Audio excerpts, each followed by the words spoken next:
This is how you will perform an internal transfer on AssegAI FX. Once you are logged into the dashboard, you will need to navigate to My Wallet.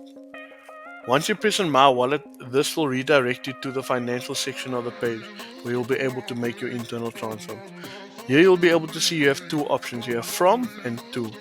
In this scenario, we will be transferring from the wallet to a trading account, but you are also able to make the transfer from a trading account to your wallet.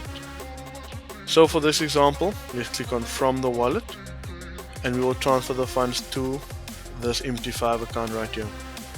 We will then scroll down and we will be enter the amount that we would like to transfer over.